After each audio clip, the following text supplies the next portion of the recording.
வணக்கம். இன்றைக்கி நம்ம சேனலில் பார்க்க போகிற வீடியோ என்னென்னு பார்த்தீங்கன்னா கொட்காட்டு செடி இந்த மாதிரி பெயர்கள் அழைக்கப்படுற ஒரு அரிவகை மூலிகைனா மற்றும் பார்த்தீங்கன்னா நம்ம வெளி உலகத்துக்கு வராத ஒரு மூலிகை அந்த பற்றி தான் பார்க்க போகிறோம். இந்த வீடியோ தெரிந்து கொள்ள மட்டும் பயன்படுத்திங்க. முதல் நம்ம சேனலில் இந்த மூலிகையை பற்றி போடுறோம்.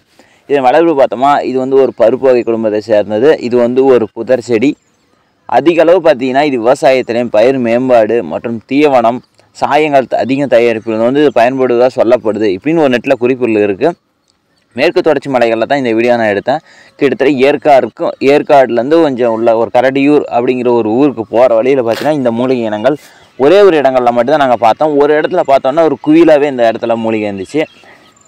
வறட்சியை தாங்கி வளரும் பல்துணை இன தாவர வகையை சேர்ந்தது. வற்றாத மூலிகை இனம். 2லேருந்து 4 மீட்டர் உயரம் தாராளமாக நிமிர்ந்த தண்டுகளும் வளரும். இதனுடைய பூக்கள் பார்த்திங்கன்னா மஞ்சள் நிறம் கலந்த ரோஸ் கலரத்தை பூக்கும். இலையுருவ புதர் செடி வகையை சேர்ந்தது. தாயகம் இந்தியா இலங்கை. இது ஒரு வறண்ட வெப்பமண்டல பகுதிகளில் இதோட தாராளமாக வளரும். மற்றும் பார்த்திங்கன்னா நவம்பர் மாதத்துலேருந்து ஜனவரி மாதம் நல்லா பூக்கும் தன்மையுடையது. இதனுடைய சிறப்புகள்னு பார்த்திங்கன்னா ஒரு இடத்தில் காணப்பட்ட மற்ற இடங்களில் காணப்படாது. ஒரு இடத்துல குவியலாக வாழும் இனத்தை சேர்ந்தது. களிமண் நிலங்கள், கரிசல் மண், புல்வெளி ஓடைகள்லாம் பார்த்திங்கன்னா மிக சிறப்பாக வளரும். மிகவும் மோசமான மண்களில் கூட சில சமயம் இது வளருது அப்படின்னு சொல்லப்படுது. இதில் இருக்க வேதிப்பொருட்கள் புரோனாய்டுகள், ஜெனிசிட்டின், ஐசோப்ளாவன்கள் இந்த மாதிரி போன்ற ஏகப்பட்ட வேதிப்பொருட்கள் காணப்படுது. இது பொதுவாக கேன்சரை குணமாக்குறதுக்கும் இரண்டாவதாக பார்த்திங்கன்னா வாத நோய்க்கும் பயன்படுவதாக மட்டுமே நமக்கு குறிப்பு கிடச்சி.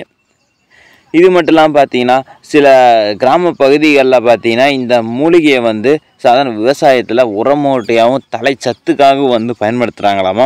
இது மட்டும்தான் இது பயன்படுத்தப்படுது. இது எப்படி உற்பத்தி பண்ணப்படுதுன்னு பார்த்தீங்கன்னா விதைகள் மூலமும் இதனுடைய தண்டுகள் கட் பண்ணி வைப்பது மூலமும் இருமுனை தாவரமாக இது உற்பத்தி செஞ்சுக்குது. இதனுடைய பயன்கள்னு பார்த்தா முழு தாவரம் பயன்படுத்தப்படுது. ஆனால் இதுக்கான சரியான மருத்துவ பயன்களை நமக்கு கிடைக்கல. முழுசாக பார்த்தீங்கன்னா 2 பயன்கள் கிடைச்சது. வாத நோய்க்கும் 2வது கேன்சருக்கும் இதோட முழு தாவரம் பயன்படுத்தப்படுதான். ஆனால் இருந்தாலும் எந்த பகுதி முழுசாக பயன்படுத்தப்படுதுன்னு தெரியல. ஆனால் இது பருப்பு குடும்பத்தை சேர்ந்ததால விதைகளும் ஒரு சில மருத்துவத்தில் பயன்படுத்தப்படலாம். மற்ற குறிப்புகள் உங்களுக்கு தெரிஞ்சால் மறக்காமல் காமெண்ட் சொல்லுங்கள். இந்த வீடியோ முழுசாக உங்களுக்கு தெரிந்து கொள்ள மட்டும் பயன்படுத்திங்க. முக்கியமாக புது மூலிகையை அடையாளம் காணும் நம்மளோட ஆய்வில் பார்த்தீங்கன்னா இதுவும் ஒரு மூலிகையாக இருக்கட்டும். நன்றி.